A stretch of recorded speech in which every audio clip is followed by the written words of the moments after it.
My name is Marianne Harrington. I'm 29 years old, and I'm a senior partner at a criminal defense firm most people can't afford to walk into. Clients call me controlled. Opposing counsel calls me ruthless. People who don't know me think I was born this way, confident, cold, untouchable. They're wrong. I became this version of myself the night my parents chose my brother over me and erased me from their lives. It was 11:52 p.m. on a Wednesday in February when my phone lit up in the freezer section of Davidson's warehouse. I was 16 pulling overtime because the forklift was down and rent didn't care that I was a minor. My gloves were stiff with ice, my lungs burned, and my fingers were numb when I saw my brother's name. Evan, 14 years old, varsity track, honor student. The kid who could burn down a building and somehow convince everyone the fire was an accident. Marianne, get here now. I'm screwed. That wasn't his usual whining. That was real panic, the kind that crawls into your stomach and sits there. He was at Riverside High with two friends.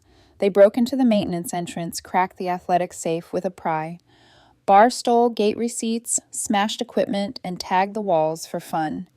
Motion sensors had already alerted campus security. I should have ignored the message. Instead, I ran. 6 freezing blocks later, I turned onto Marshall Avenue just as 2 police cruisers pulled up, lights flashing. Evan stood by the side door with his friend's clean athletic calm. The moment he saw me, sweaty, breathless, wearing a warehouse jacket, his expression shifted. He shoved the pry bar into my hands. She made us do it, he told the officers immediately. She said she'd hurt me if I didn't help. I didn't even have time to speak before the cuffs snapped around my wrists. Through the cruiser window, I watched my parents arrive. My father stepped out of his Lexus in a sport coat like it was a board meeting. My mother followed, wrapped Evan in her designer coat like he'd survived a war. They didn't look at me once. 4 hours later, they picked me up from holding. I thought they were taking me home. Instead, my father pulled into the driveway, popped the trunk, and threw a black contractor bag onto the concrete. "Pack 10 minutes," he said. "You're done here." My mother didn't cry. She didn't yell. She just said, "We're choosing the child with a future." At 4:31 a.m., I was driven 4 hours into rural Pennsylvania and dumped at a farm I barely remembered. No phone, no home, no family. That was the night Marianne Harrington died, and someone else survived. The gravel crunched under the tires as my parents' Lexus came to a stop at the end of a long, rutted driveway. Dawn was just breaking the sky, that dull gray blue that makes everything look unfinished, like the world itself hadn't decided whether to wake up yet. Fields stretched out on both sides, flat, empty, winter dead. A white farmhouse sat at the end of the drive, paint peeling a barn, slumped behind it like an exhausted animal. This was it. My mother didn't turn around. My father cut the engine, stepped out, and opened the trunk. He lifted my trash bag with 2 fingers like it might stain him and dropped it onto the gravel. The sound was sharp and final. "Ward," he said loudly, as if calling a waiter. My uncle stepped onto the porch. He was tall, broad, wearing worn work boots and a jacket that smelled faintly of oil and hay. Beside him was my Aunt Nadine, her hair pulled back, eyes already glassy, like she knew exactly what this was. Dad didn't apologize, didn't explain. He shoved an envelope into Nadine's hands. "Transfer papers, emergency contacts, school information," he said. "She's your responsibility now. Don't call asking for money." Nadine's hand shook as she took the envelope. My uncle looked from the bag to me, to his brother. Then he spat onto the gravel close enough that my father instinctively stepped back. "We didn't take her to do you a favor," Uncle Ward said quietly. "We took her because we're not letting you throw a kid away like trash." My father's face went red. "You don't understand." "I understand just fine," Ward cut in. "Get off my property." My parents didn't argue. They didn't hug me. The Lexus reversed tires, spinning gravel, and disappeared back down the road. Just like that. I stood there at 16 years old with everything I owned, in a garbage bag, staring at people I'd seen twice in my life, waiting to be told the rules, waiting to be reminded that I was a burden. Instead, Nadine walked toward me and wrapped her arms around my shoulders. "Oh, sweetheart," she whispered. "I'm so sorry." Something inside me cracked. Not a quiet break, not polite tears. I sobbed loud, ugly, gasping sobs that shook my whole body. Nadine didn't let go. She just held me tighter while I cried into her coat. "Come inside," Ward said gently, picking up my bag like it weighed nothing. "You're freezing." The farmhouse was warm. A wood stove glowed in the corner. The air smelled like coffee and bacon and something steady, real. Nadine put food in front of me without asking questions. Eggs toast jam she'd made herself. I ate like I hadn't eaten in weeks. They gave me a small upstairs room with clean sheets and a window that looked out over empty fields. "It's yours," Nadine said, like it mattered. That night I lay awake, staring at the ceiling, waiting for the door to open, waiting for my father to tell me this was all a lesson. Around 3 a.m., footsteps creaked. Nadine left a plate of cookies on my dresser and closed the door without a word. I cried into my pillow so she wouldn't hear. Farm life was brutal. Up at 4:30, chores before school, chores after. Hands raw, bleeding, always tired. I passed out at my desk twice in the first month. One night, Nadine found me asleep, face down in my algebra book at 2 in the morning. "You're killing yourself," she said. "Good," I replied. "Then they win." She slapped me, not hard, but sharp enough to snap me back. "Don't give them that," she said fiercely. "Don't give them anything." 2 months later, legal papers arrived. Permanent transfer of guardianship. Release of liability. My parents had disowned me on paper, protecting themselves in case I ever tried to come back. I signed without hesitation. That night I started a notebook. Page 1. Everything I remembered about the break-in. Times, lies, details my father invented on the spot. Page 2. Guardianship laws. Page 3. Name change requirements. I didn't know how yet, but I knew one thing. I wasn't staying Marianne Harrington. I turned 18 on a Tuesday. No cake, no candles, no phone call from my parents pretending they still cared. Just a thin envelope from the county clerk confirming what I already knew, legally, officially, I belonged to no one. And that was exactly how I wanted it. At 6:30 that morning before school, Uncle Ward drove me into town. He didn't ask questions. He just parked outside the courthouse, killed the engine, and handed me the keys. "I'll be here," he said. "Take your time." Inside the building smelled like disinfectant and old paper. I waited on a hard plastic bench with people trying to escape bad marriages, bad debts, bad names. When my number was called, I stood. "My name is Marianne Harrington," I said steady. "I'm requesting a legal name change to Marianne Miller." The clerk glanced up. "Reason." I didn't hesitate. The Harrington name belongs to people who abandoned their responsibilities. The Miller name belongs to the family who took them on. The judge looked at me for a long moment. Not unkindly, just long enough to decide. "Granted," he said. "Next case." I walked out of that courthouse lighter than I'd felt in years. Marianne Miller. It fit. It felt earned. I mailed a certified copy to my parents' address. It came back 2 weeks later, returned to sender, unopened. I graduated high school as valedictorian. No parents in the crowd. Just Nadine crying so hard she had to sit down and Ward clapping like his hands might break. I earned a full scholarship. Took every advanced course I could. Worked nights, weekends, summers, restaurants, tutoring, legal aid intake. I didn't party, I didn't date, I didn't drift. I built. Law school was worse than the farm in a different way. Long hours. Quiet competition, professors who treated empathy like weakness. I thrived anyway. Not because I was brilliant, but because I was relentless. I needed to understand how cases get shaped when someone decides the ending before the facts. I joined the district attorney's office after graduation. Economic crimes. Learned how evidence gets buried, how timelines can be bent, how the wrong story can destroy the wrong person. When my supervisor told me to make it fit on a case that felt off, I quit. Criminal defense paid better anyway. By 27, I joined a small but respected firm. I worked 70-hour weeks, brought in clients, built a reputation. When they offered me partnership, I accepted without celebration. The first thing I did with my partner income wasn't a car or a vacation. I hired a forensic analyst, public records only, court filings, property transfers, LLC registrations, no stalking, no illegal surveillance, just facts. Every month a report landed in my inbox. My brother's life unraveled beautifully on paper. Without me as a scapegoat, the focus shifted. College failures, fired jobs, a rushed marriage, divorce, debts, favors burned. My parents refinancing their house, draining retirement accounts. Then came the report that made me stop breathing. Federal investigation, wire fraud, embezzlement, a shell company, sports betting. Nearly $200,000 missing. I closed the file and went back to work. Because I wasn't waiting for revenge. I was waiting for them to come to me. The call didn't come from them. It came from my assistant. She stood in my office doorway holding an intake sheet, her expression careful, in the way people get when they already know the name on the paper is going to hurt you. "Potential clients for Friday," she said. federal white-collar case, embezzlement, wire fraud. I didn't look up from my screen. Run the credit check. If they can't afford the retainer, refer them out. I already did. She hesitated. They're drowning. I kept typing. Marianne, she added softly, you should look at the names. She slid the intake sheet across my desk. Alaric Harrington. Lana Harrington. My hand stilled, just for a second. Then I pressed my palm flat against the desk until the tremor stopped. The room felt smaller, like the air itself had tightened. They came recommended, my assistant continued. Someone at their country club said, we're the firm you call when you're out of options. I let out a slow breath. Book them. She frowned. That's a conflict of interest. Conference room B, I said. 2 p.m. The one with the glass walls. Understanding dawned on her face.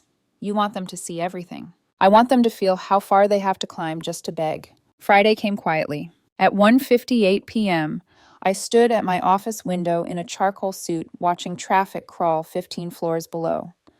My phone was off, my calendar empty. I wanted nothing interrupting this moment. At exactly 2 o'clock, I walked to conference room B. They were already inside. Smaller than I remembered. My father's hair was thinning, his suit frayed at the cuffs. My mother wore too much makeup, clutching a purse that tried very hard to look expensive. They sat close together, hands clasped like frightened children. They didn't recognize me. I opened the door. They stood immediately. Ms. Miller, my father said, extending his hand. Thank you for seeing us. I'm Alaric Harrington. This is my wife, Lana. We're in a terrible situation. I walked past his hand and set my portfolio at the head of the table. Didn't sit. Let the silence stretch. His hand dropped. Sit, I said. They obeyed. We're just worried parents, my mother tried, voice trembling. Our son, Evan. Before we discuss anything, I interrupted, calmly opening the file. I need confirmation of charges. She faltered. Wire fraud, embezzlement? But it's a misunderstanding. $189,000, I said without looking up. 23 transactions over 23 months. They went pale. How do you know that, my father whispered. I do my research, I replied. And I don't take losers. They still didn't recognize me. Not yet. And that was the most satisfying part of all. My mother was the first one to stand. This is inappropriate, she said, voice tight, hands shaking as she pressed them to the table. We came here for help, not to be interrogated. I finally looked up at her. Her face had aged in ways stress can't hide. The woman who used to terrify service workers with a raised eyebrow now looked like someone bracing for bad news she already knew was coming. You came here, I said evenly, because you ran out of people who could lie for you. My father straightened his tie, defaulting to authority like muscle memory. We have standing in this community, he snapped. Connections. If this is how your firm treats... I closed the file. The sound cracked through the room like a gavel. You really don't know who I am, I said. They froze. I stepped away from the table and began to pace slowly, deliberately, letting my heels click against the floor. I could feel my heartbeat in my ears, but my voice stayed steady. Let me tell you a story, I said, about a 16-year-old girl, honor student, worked 40 hours a week, never missed a shift. One night, her younger brother robbed a school.